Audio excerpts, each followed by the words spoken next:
जय माता दी। आवा भवानी मोरे आंगना, कब से रहिया निहारूं। आवा है मैया मोरे आंगना, कब से रहिया निहारूं। रहिया निहारूं माँ रहिया निहारूं। आवा भवानी मोरे आंगना, कब से रहिया निहारूं। पूजा ना जानू मैया आरती ना जानू। पूजा ना जानू मैया आरती ना जानू। हे मैया कब होके है कौनो जापना, कब से रहिया निहारूं। आवा है मैया मोरे आंगना, कब से रहिया निहारूं। फिर से प्रणाम आप सबको। ओम काली माँ भगवती की कृपा आप सब पर बनी रहे। आज हम आपको फिर से बता रहे हैं कि कलश स्थापना में क्या क्या मुख्यतः चाहिए। सबसे पहले चौकी पर सुंदर लाल वस्त्र बिछाइएगा और इसके ऊपर गेहूं की ढेरी आप रखिएगा। नहीं मिलने पर हम चावल लेंगे। पहले हमको गेहूं ही इसी की व्यवस्था करनी है कि गेहूं ऐसे बीच में कलश की स्थापना हम करेंगे और उसके ऊपर से गेहूं के ऊपर हम लोटे को रखेंगे या मिट्टी का जो भी पात्र हो आपके पास।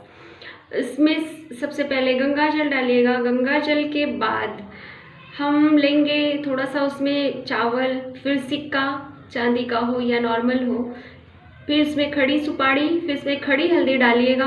क्योंकि हमें मार्केट से जब मिल जा रहा है तो हम पीसी क्यों लें। नहीं मिलने पर तो ठीक है डाल सकते हैं, लेकिन शुद्धता हमें खड़ी हल्दी ले लेना है। पूजा के साथ सामान में हम खड़ी हल्दी ले लेंगे। खड़ी हल्दी हो गया, चंदन हो गया, अक्षत हो गया। चंदन लाल चंदन डालिएगा मिलेगा तो, और इसके बाद कुछ एक ले लीजिएगा अगर मिलेगा तो, कुछ उसमें डाल दीजिएगा। फूल नहीं डाला जाता कलश में, ये याद रखिएगा। क्योंकि इतने टाइम का कलश हम रखते हैं 9 दिन के लिए, तो फूल कभी नहीं डाला जाता। बहुत सारे लोग फूल भी बता देते हैं, कलश में फूल नहीं डाला जाता किसी भी कलश में। तो सुपारी, सिक्का, हल्दी और ये हो गया, चंदन हो गया और दूब हो गया, सर्व औषधि हो गई, हल्दी हो गई, दुर्बा हो गया। इसके बाद जो है थोड़ी सी पीली सरसों, ब्रास कपूर 9 दिन के लिए हम रखेंगे और लौंग डाल दीजिएगा 2।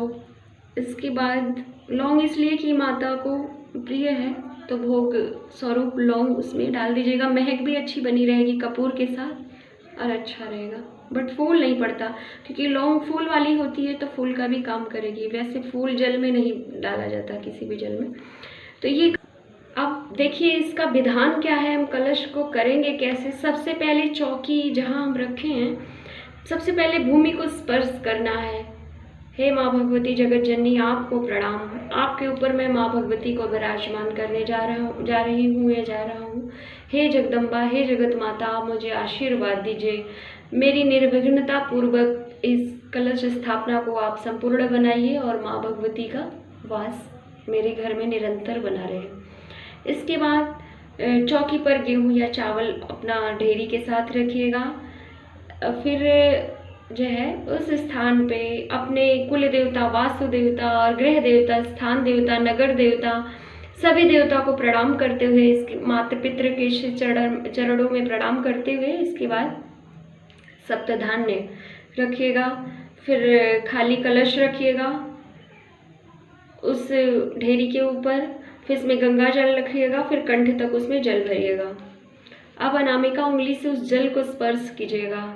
फिर उसमें सर्व औषधि, फिर ये ओम बम वरुणाय नमः सर्व औषधि, मतलब इसमें सर्व औषधि जो डालिएगा, जो भी सामान डालिएगा उसका नाम ले करके, या नाम नहीं लीजिएगा, ऐसे साधारणता दूब को डाल दीजिए।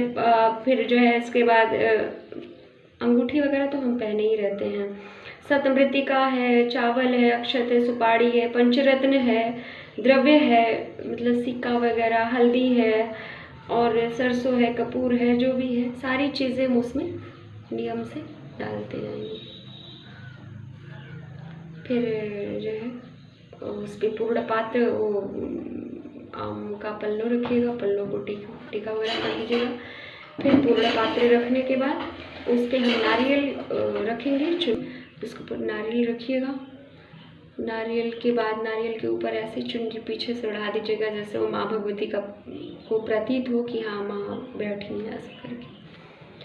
ठीक है, ये एकदम सिंपल साधारण, अगर ब्राह्मण हमें नहीं मिलते कलश के पूजन के लिए तो हम अपने आप से ये इतना कर करके सभी भगवान को प्रणाम करते हुए हम स्थापना कर लेंगे। फिर उसके बाद एक अखंड दीपक है, सब लोग अखंड नहीं जलाते हैं, कुछ लोग जलाते भी हैं, लेकिन इतना तो उसमें घी और तेल होना, वैसे भगवान के लिए हमेशा घी का ही उपयोग करना चाहिए। ठीक है, फिलहाल मेरा उद्देश्य कलश स्थापना का ही था। दीपक जलाइएगा, फिर इसके बाद अपना पूजन वगैरह करिएगा शुरुआत। जगत जननी जगदम्बा कीजिए।